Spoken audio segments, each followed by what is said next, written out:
In this next very important step, I'm going to show you step by step how to tie your domain name to your hosting account. And for this to work, you need to go to GoDaddy.com or wherever you have registered your domain. For this example, we are using GoDaddy.com. So what you need to do now is go right on over to your hosting account and actually get some information from them first before you go to GoDaddy. So what you want to do here is go to your hosting account and ask for your name servers or DNS information. Typically, you will find this in the frequently asked questions section. You might find this in the back end of your hosting account when you log in using the username and password that you set up. And if you can't find it and you have selected HostGator or Bluehost, they have 24-hour support. Other hosting companies might be able to help you out pretty fast as well. So you just need to get in touch with them and find out what it is, what the name servers are. They're always going to look like this. It's going to have start with NS, and there's always going to be two of them. They may not all say NS1 and NS2. One might say NS and then have several numbers. Another one might say NS then have several other numbers as well. But you're always going to have two of them.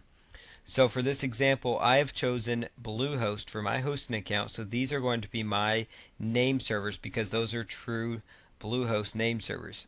Now these for a HostGator are more than likely are going to be different.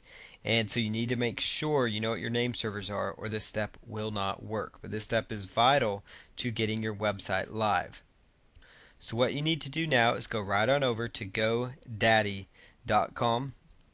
log into your account, go to Domains and select My Domains. My Domains. And if you have multiple domain names, you just need to scroll down till you find the domain that you're working from. Otherwise, if it's your first domain, it should be right at the top. And they do alphabetize it if that makes it easier on you. So I'm going to just go to the domain name I want to choose, put the checkbox in there, select Name Servers,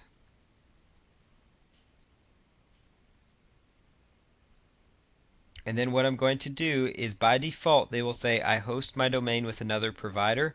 Make sure that is checked, and then you're going to put in the name servers that you are going to be using.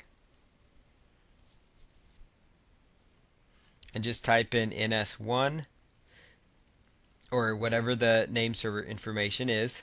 And it doesn't matter if you type it in lowercase or uppercase, it will change it accordingly. Then you choose OK.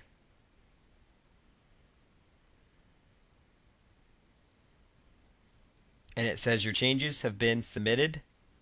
So go ahead and select OK.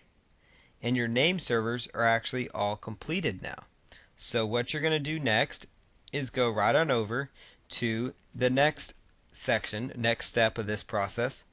And that's to go right on over to your hosting company. So you can either go to HostGator or Bluehost, whoever you've set up an account with. And if you're with HostGator, typically it's going to be the domain name you set up /cpanel.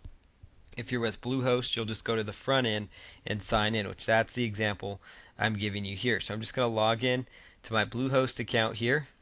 It'll take just a moment. And both HostGator and Bluehost use what's called cPanel, which makes life much easier on the back end when you're trying to do things. You don't need to know what everything means back here, but for the most part, there's just a few main areas you want to understand, and that's just what we're going to cover here. You want to go to domains because you now need to tie the domain name to your hosting account. And if you were using HostGator, you may not need to do this step. It depends on how the hosting company does it. But you need to make sure that you get the right name servers with your domain. So I go to Domains, choose Add-on Domains. Domains, and select Add-on Domains. Now you're going to choose the domain that may not be associated with your account yet. Just type in that information.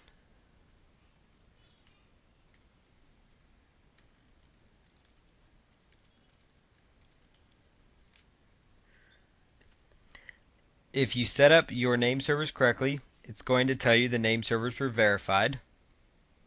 So you're just going to make sure add-on domain is chosen. Scroll down to where it says create new directory. And it's always going to make the main domain a subdomain. And that's okay. So choose add domain.